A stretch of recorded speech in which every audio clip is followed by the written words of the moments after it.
And I'm now live. I'm always fashionably late, and I apologize.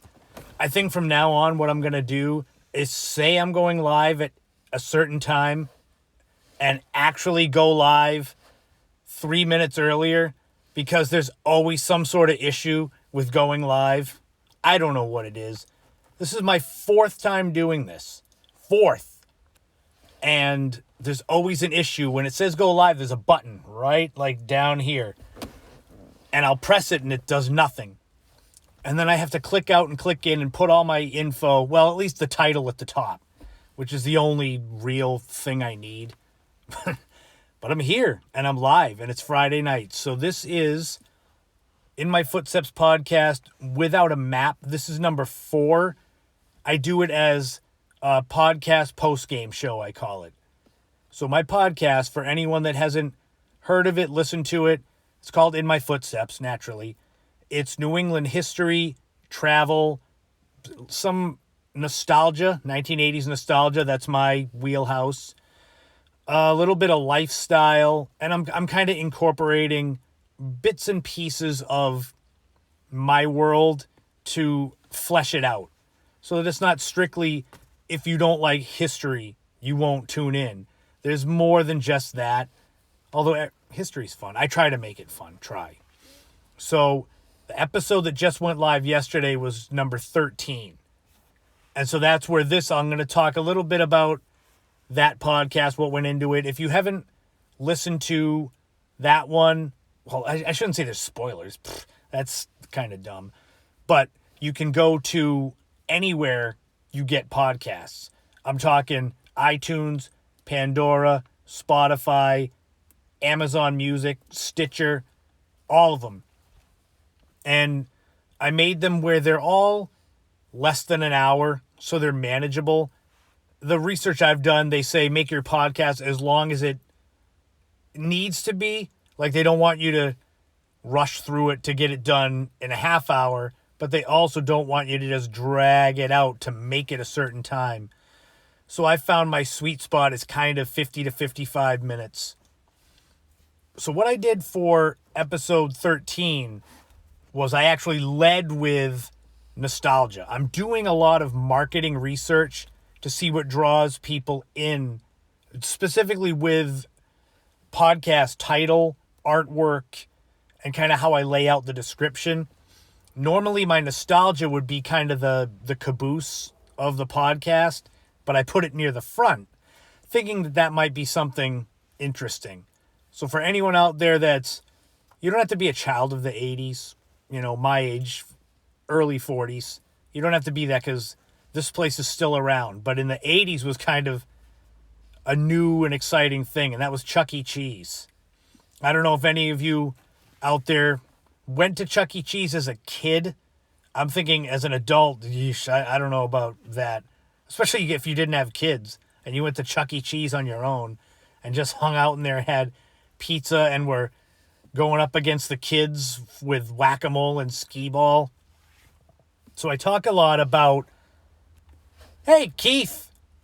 I'm saying hi to people that come into the chat. I always try to hit the wave button to make sure that people know that I see them there. This is meant to be way more interactive than my podcast, which at times feels like maybe more of a lecture, maybe more of, I don't want to say a TED Talk, because I'm not that smart. But Chuck E. Cheese, I will tell you, that we used to have one. I grew up on Cape Cod, and we had one down here in Hyannis. As a kid, I think everything seemed bigger and things seem to last longer when you're young. Doing research for this podcast, I found out that the Chuck E. Cheese in Hyannis lasted 2.5 years. I swore it was there 10, but what do I know? So if anyone went to Chuck E. Cheese in the 80s, or if you didn't go, it was known for pizza, arcade games, being that the catch line was always where a kid can be a kid. So being 7, 8, 9 years old and going to Chuck E. Cheese, the thing that I saw, first of all, that it still sticks with me to this day, were the animatronic animals that made up the band. And I call this without a map, so I don't have notes here in my car. I've got hats and masks, but otherwise, so I can't remember the name of the band. But there was, I think, Jasper T. Jowls was the dog. But the big thing was the king, who was the 9-foot tall lion that was dressed like Elvis, and he would be there and sing. And it was terrifying to be a little kid and standing there as this 9-foot monster lion with a black wig, and he's singing, but his motions were all just stilted and jerky, and it looked like he was going to fall on you. So Chuck E. Cheese was my nostalgia pick for this episode of the podcast. And I actually even slipped one of the commercials in there, the jingle. So we'll see how that goes. I'm getting a little more brazen with trying to slide things in there that are, I don't want to say copyright protected, because this is going to go up on IGTV and Facebook and YouTube, and I don't want to start saying I'm stealing copyrighted stuff from my podcast. It's a 10-second clip. So just so anyone looking. But we'll see if someone says anything. If not, then for these nostalgia ones, I might start doing that a lot more. And with these podcasts, I like to have, in any news broadcast, you have the top story. So it's kind of the lead one, the main focus. Chuck E. Cheese is not exactly a main focus. But growing up on Cape Cod, New England, I love history. I got big into history in high school. My senior year at high school teacher, Mr. Coogan, Jim Coogan, he became a Cape Cod author. So that's kind of where I got my love of history. He made it really fun to learn it. And growing up, there were certain stories that I was interested in. Things like the Blizzard of 78. I covered that in, I think, episode 9. I was 3 months old, so what memories would I have? But one of the big things I learned about the Blizzard of 78 was the destruction of the Outermost House in Eastham. Now, I don't know, don't mind if I kind of am fidgety in my car seat. I wrenched my back at the gym yesterday, and it tightens up every now and then, so I'm moving around to try to loosen it up. That's behind the scenes info. But the Outermost House was built in 1925-26, and it was built for struggling author Henry Beston. And he had come out of World War I and was just fried from that. And he needed a place to decompress and kind of get away from it all. And what better way than building a dune shack 2 miles away from, if you're familiar with Eastham and the Coast Guard beach, it's 2 miles south of where the Coast Guard station stands now. If you're not familiar with it, I'll just say it's way the hell out in the middle of nowhere is where this was. So he was out there. He intended to be out there for a couple weeks. He ended up staying for a year, and he wrote the book that would become the Outermost House. He called the dune shack Faux Castle, F-O with an apostrophe, castle. And after he did the book, he wasn't going to publish it, but the girl that he wanted to marry, she said, you either publish that book or I don't marry you. So I guess she believed in it. And the story is he, published the book. It did well. He moved with his family up to Maine. And the dune shack, in the book, it's kind of done. So it's like, what happened to the dune shack? Obviously, we know the end of it. But so out in that area, the Outer Cape, the erosion is terrible. We're talking average 3 to 4 feet a year of beach gets washed away. I did a series of articles for Cape Cod Life magazine. They were called The Shape of the Cape. I did, I believe, 18 of them. Different areas of the Cape that have been ravaged by shoreline change. And one was Coast Guard Beach. And the Nauset Spit, which stretches south. So even in the 30s, this dune shack, the bluff was getting eroded so much that they had to keep moving the dune shack back. And at one point they moved it, but they turned it. And Henry Beston came back, I think this was in the early 50s. And he got into the shack and it wasn't facing the water anymore. And he said, oh, they moved the ocean. Where did it go? Kind of as a joke. So the shack got destroyed in the blizzard of 78. Basically, the tide came in, picked it up off the sand, pushed it back into this marsh, and just crushed it and destroyed it. So I did a lot about the history of the Outermost House from Henry Beston and beyond. And so I also, for the podcast, and this connects in, I do one of the segments for each episode becomes a video. And I'll put it up on YouTube. I take the audio and I lay photos and logos of the podcast so you can kind of see it. But I lay it out and I put it up on YouTube. It's cross-contamination or cross-pollination. That's the restaurant pass in me, cross-contamination. Jesus. But it's cross-pollination. YouTube to the podcast, to Instagram here and such. I'll show you. One of the photos I used was this one here. It's Coast Guard Beach. The Coast Guard shack is on the right in the corner. And I use this to kind of give an example of before the National Seashore on Cape Cod was created in 1961, this entire area from where the Nauset Marsh is all the way up basically to Race Point Beach in Provincetown was just called the Great Beach. And that's what Henry Beston calls it, is the Great Beach. So I do a video on the Outermost House because I'm a visual learner. I'd rather hear someone telling me about it, but see a photo that corresponds with it. And this was one that I used. I've gotten better at using photos as far as for these live streams. I still can't get them to start on time, but I get the photos going. So I also do road trips for the podcast. I did Hartford, Connecticut this week, the first of the capitals of the states in New England. And I shared that. So funny behind the scenes thing. When I record the podcast, I don't do it all at once. That's kind of, I don't know if others do it. I do segment by segment. So I can talk, pause if I need to, and then I review it. So I did the Hartford one, and I like to share places that aren't as well known, just because that's how I discover things. I go off the beaten path, and I go all into this. I'm trying to remember the name of it. It's a river cruise that they do. They bring you down the Connecticut River, and you can see Hartford from the water. And I recorded it. I explained about it, and I went to the website, and then I found out that they've been closed down for 2 years. So I had to go back in and delete that out of the actual podcast because here I am giving kudos to this business that doesn't exist anymore. I was like, oh, come on. But I've made worse mistakes. The worst mistake that I made was my sister Kate, who she may pop up in here at some point, but she has a new business. She's launched it on the 28th of February called Wear Your Wish. And it's clothing, it's accessories. I don't have any yet that I could show you.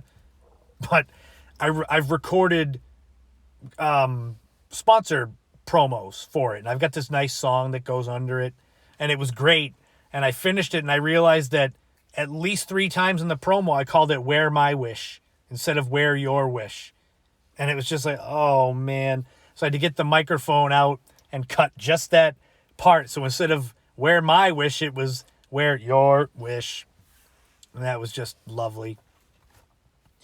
So I hope everyone enjoyed their week. Hope everyone enjoyed St. Patrick's Day. I don't know if anyone had a pint of Guinness, some green beer.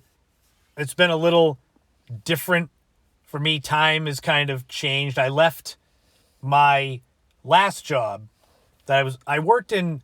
I've told the story. For the last 3 years, I worked in a pair of retirement homes. And I left the first one to go to the second one because I needed fewer hours so I could pursue personal training more. And then COVID hit right away. So first one it's like yin and yang. Whereas like I met all these great people there. I'm not just saying that, Keith, because you're there. But I met all these people. By the way, Keith, you are thanked in my book that's coming out in May. I have a To My Mayflower Peeps, and there's a list of people. Just so you know. But then I went to this other one, and I'll just be as kind as I can and say that it wasn't as good. I'll just say that. So I left it a little bit early so I could pursue my personal training. But the problem is, you have COVID combined with working in a restaurant atmosphere, and you start to lose your passion for training, which means that now I have to train myself before I can go train others. So now I'm in not yet hardcore training, but I mean, that's part of the reason why I said I wrenched my back. I'm trying to whip myself into shape so I can go back into training, hopefully the end of next month. But yeah, so time has kind of changed for me. So I was like, oh, St. Patrick's Day. Okay. And tomorrow's the first day of spring. So I was out earlier. When I've done these, at least the first two, I like to be out on the road so I could take my phone after and say, here's where I am. And so tonight, thank you, Keith. I appreciate that.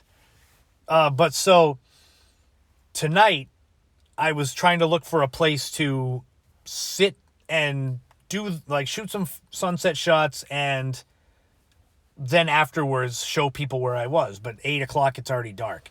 So I went to a place called Saints Landing Beach in Brewster. That's the shot. The problem is, if you want to sit at a beach and do a live stream, the internet connection is less than stellar. And so I risked, with last week, it shut down twice. Where I had done, I think, 15 minutes the first time, and it just shut off. And I was pretty mad. I turned it back on. I usually try to do 30 minutes, but it was a little longer than that. And I was literally going to tell people, thank you for tuning in, and shut it off. And it shut off and I lost it. So this time I was trying it again. This was not where I stayed. I did not stay there. I'm actually in my own driveway, which is kind of funny because I had stopped at a parking lot near one of the bike trails on the Cape. And I said, ooh, this is perfect. And then I had been sitting there. So this was about 7:30. I said, I got about a half hour to go. I'll just kind of sit, relax, think about what I want to talk about. And immediately a cop pulled in. He didn't do anything, but it was just, oh man, what if I'm live doing this and suddenly there's a knock on my window and I've got to just say, I'll see you later. There's a cop here. So I just said the hell with it. Now I'm in the driveway. That's the light that's over my shoulder is in the front yard. It's not as exciting as the other times. So next week, episode 14. I've already recorded the interview. I'm actually surprised that he's not here yet because I told him I was going live. So my buddy Steve Drozel. All right, Keith, I'll see you. I might be in soon. I'm going to explain that in a little while. I've been in visiting. So I've been doing photo shoots with my buddy Steve for a long time, 11, 12 years. And I finally wanted to do, for anyone that either, this is Instagram. If you like my photography, if you follow him on Instagram, his handle is Gurnet Man. Because the Gurnet and near Plymouth is where he has a summer home, his family does. But I decided to have him, he's a real photographer. He's legit. He worked in media, newspapers. So I have him talking about getting into photography and kind of the basics of it. We call it dedication to the craft. It's along the lines of getting the shot no matter what. So basically, if you're at a beach, like today, it was 33 degrees at the beach and windy, but I wanted the sunset shot. So I went out there, huddled up. I had a mask on because it kept my face warm, my hat on, and I went out there and I said, I'm going to get this shot. So that was the one that you saw. And that's kind of what we go over. We were actually on a photo shoot to the Old Stone Church in West Boylston. And I don't know if anyone in the chat, if you're from Massachusetts, you might know where it is. It's been one of my bucket list places for a while. Here, let me pull one up and I'll show you the Old Stone Church. This is it. It's funny, it's actually kind of big for the screen. Can I make that smaller? No. Fine. That's the Stone Church. Here, let me find a different one. There we go. That's better. Okay, so that's, if you follow any of the big state Instagram people for Massachusetts, whether it's Best of the Bay State, IGers Massachusetts, ones like that, this place pops up all the time. So we went up there to shoot it last week, and while we were waiting for it to get dark to do these types of shots, I made Steve sit and do the interview. And so I had my little digital recorder and recorded that. That's going to be on the podcast coming up, episode 14. And I'm also going to do, for the nostalgia, as a little teaser, here, let me yank that down so you can see my excitement when I tell you. When I was five or six, I got a Fisher-Price phonograph. I used to think it was just called a record player, but even on the packaging it says phonograph, so I'm going to call it that. I got a Fisher-Price phonograph, and I'm going to share in my Back in the Day segment all about that Fisher-Price phonograph and the first records that I got as a kid. Yes, I'm old enough that I had actual vinyl albums that I played. And it's wild. It's so funny. When I started listing the ones that I remembered having, I don't want to make it too much of a tease, so I'll tell you them. I had Twisted Sister. I had Rat. I had Van Halen's 1984. I had Motley Crue's Theater of Pain with the two masks, the happy and sad ones. And besides Michael Jackson's Thriller, he was the outlier. All the rest was hair metal, heavy metal. My favorite one, and I can't wait to tell this story, is I had Quiet Riot, Metal Health. I don't know if anyone out there, if you're, I'd say, well, I'm early 40s, but my age to 10 years older, early 50s, you might remember Quiet Riot. The album, I wish I had the cover I could show you. It's got a guy in the front, and he's got a straitjacket on, and he's got this wild hair, and he's got this metal mask with just his eyes showing. And as a 5 or 6 year old kid, I liked the music. The album horrified me. I couldn't have it facing upright. I had to flip it to the back so that I wouldn't see that face. But I'd play the music, and metal music didn't make me kill anyone, so I proved that one wrong. I'm also planning on doing a segment about getting into running to kind of go with my return to fitness. About 10 years ago, I think it's next week, I started running again after not running since high school, like freshman year. And I got back into it, and I was not a runner in any sense of the word. So I wanted to give some people a little bit of advice or motivation, because a lot of people, when you hear running, it's like, oh God, I don't want to run 10 miles or a marathon or a half marathon. And that's why I want to kind of dispel those rumors. I'm not saying everyone's going to listen to this and go out and start running, but at least it'll take some of the fear out of it. I think a lot of people hear running and they're like, oh, my knees, my ankles. So that's going to be part of it. I also have a new 4K New England video. I've been shooting 4K videos. My camera, which is, the bag is right here, Canon Rebel T7. That's the ones when you see my actual photographs on Instagram. That's the one that I use. And so it actually shoots 4K HD video. So I've been doing videos in different towns and places. I shot the Gurnet Point in Plymouth. That's the one that's up on YouTube right now. And I've got a few more that are going to go up kind of like every week. But my plan is to go and shoot the remains of the West Barnstable brick factory. So anyone who listens or watches this in the future, or anyone in the chat that grew up on Cape Cod and likes history, you might have heard of the West Barnstable Brick Factory. So this will be fun. So I don't know if you can see me scrolling through my photos, but I'm going to go back and I'm going to find a picture of the remains of the West Barnstable Brick Factory, because why not? So this is like, I should have elevator music playing right now as I'm scrolling through. Forget it. It didn't work. It was a brick factory. Close your eyes and picture a brick wall factory. The story behind it is that West Barnstable bricks are very valuable. If you find an intact one, and I mean in mint condition, you can get $35 for a brick. They're smaller. They're like maybe a foot. Like, they're smaller than a typical brick, at least that I've seen. But maybe that's just the ones I've seen. So they were making millions of bricks a year. And what happened is they're making these bricks out of clay. And this is near Sandy Neck Beach in West Barnstable, near it, closer to the railroad tracks.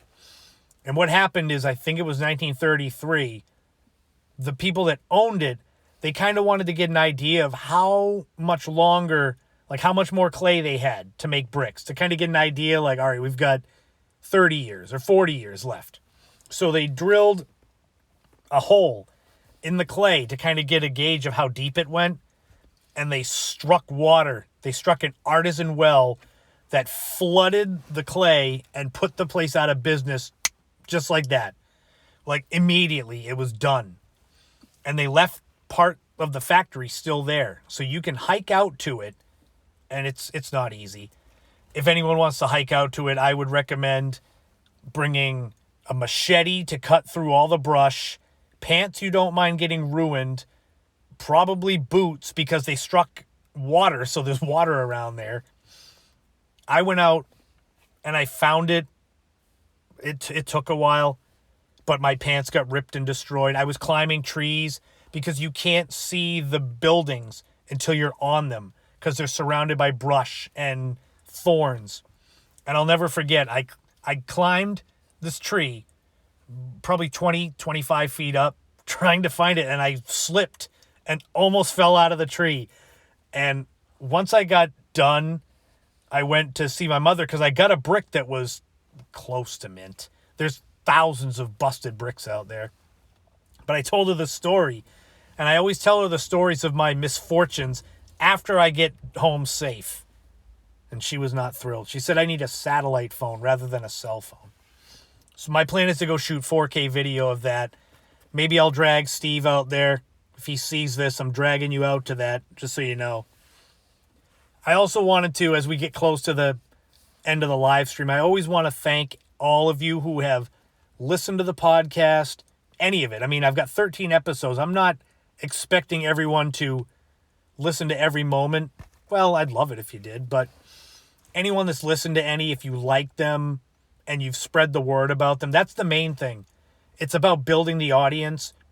I don't have any delusions of grandeur where I become Joe Rogan. So, and I was even researching last night. Hey, it's Sam. I haven't seen you in forever. Well, I've seen you as far as like on the live stream. But I was researching last night because Joe Rogan is the premier when it comes to podcasts. I mean, he got that $100 million deal from Spotify. But what I learned was from the time he started to the time he became basically one of the top podcasters, it took him 6 years. 6 years for Joe Rogan. So I was like, all right. It kind of gave me a little bit more of a, all right, relax. You're 13 episodes in. But I appreciate everyone that listens, that shares them, because I promote it a lot. I have a second Instagram channel that's just In My Footsteps Podcast. And I've said before, the reason I do these on my regular account is because I have way more followers on this one. So on the other one, it would be just like shouting into the dark. I'd probably have 2 people come in and they'd be like, whatever, get out. And if you've come in late and you my podcast, the In My Footsteps podcast, is everywhere you get your podcasts. And the funny thing is, I did this earlier. I shared this one. I create my own. There we go. I create my own ads, my own podcast ads, because it's cheaper than hiring someone to do it. I've had people say that, oh yeah, you can hire people to do transcription of your podcast where they write out what you say. I'm like, no, I'll just record it onto my laptop. You can record it, and it's like one run-on sentence, 10,000 words, and you just edit it. But this is where you can hear the podcast. Buzzsprout in the corner there, that's the hosting site. They're the one where I put it up through them. They send it out to all these other ones. And it's really available at all these other ones. I always laugh when people are like, really? Like, yes. I actually did my research before I started this podcast. And, I wanted to kind of close with, I'm not going to get too deep because it's supposed to be around the podcast and I'm projecting here. But remember to always take the time when you have it to spend with those that matter. I mean, COVID has screwed everything up. It really has. But I'm cutting to the chase. My last remaining grandparent, my Nina, she is very, very near the end, as in, like, it could be tonight. I was talking to someone you saw in the chat, Keith. I worked with him. She is at the retirement home where he is sous chef. And I've been there visiting her. And it's one of those things, I feel not like some in the family are feeling like they should have spent more time with her. I was one that I don't have kids. I don't have a wife. So I had more time to visit them. So I don't have as many regrets in that. But it feels like a chapter's ending. I was lucky enough. I'm 43. I've got a grandmother that's still alive. So I was blessed. Not a lot of people get that. So I'm just saying, while you've got people here, take the time if you can.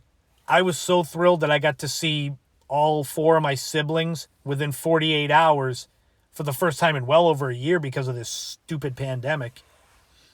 And it's one of those, you appreciate, like, it shouldn't take not seeing all of them so close for a year to appreciate it. But I'll be talking more probably on, it might be the next podcast. In my mind, I don't stick to a script. So if her time comes, I may do a little kind of retrospective about her. It won't be too sappy. It'll be more so that everyone can relate. Everyone's lost someone, so you all can relate to that. But I just wanted to end with that. You kind of make the time for those that made the time for you, sort of thing. I don't want to get too preachy, but it's in my mind because I went and visited her earlier. And they've given her the morphine, so she's very much, not that she's not responsive, she's just not talking much. And we're looking at hours. So it's one of those, like, I hope you take the time if you can. Not even if you can't visit, just Zoom, which it's not as much fun. But, I mean, this is kind of like Zoom, but I just can't see all of you. So definitely, I'm hoping in the future at some time to do a Q&A segment of the podcast. That's what I'm hoping, is that I get questions from listeners that I can then throw into an episode and answer. Otherwise, I'm going to stick to, as I said, episode 14 will come next Thursday. Well, this coming Thursday. With my dedication to the craft interview with my buddy Steve Drozel. My Fisher-Price phonograph and all the records I had. And probably my reintroduction into running, which will be kind of hopefully some motivation for anyone that wants to become a runner. And definitely check out episode 13. I'll show you my little, what do you call it here? My art for it. I do the art for all these episodes like that. I use Snapseed. Snapseed and actually Instagram. You can create these sort of things. This was because it's spring coming up tomorrow. So that's why I'll show you episode 14. That's that one. That's the preview, because that's not even out yet. You're coming late, Ashley. I'm almost done. That's why I'm showing the next. So my sister Ashley just popped in. I got it to start on time. Well, almost on time. But yeah, definitely, if you listen to them, you can either DM me through Instagram.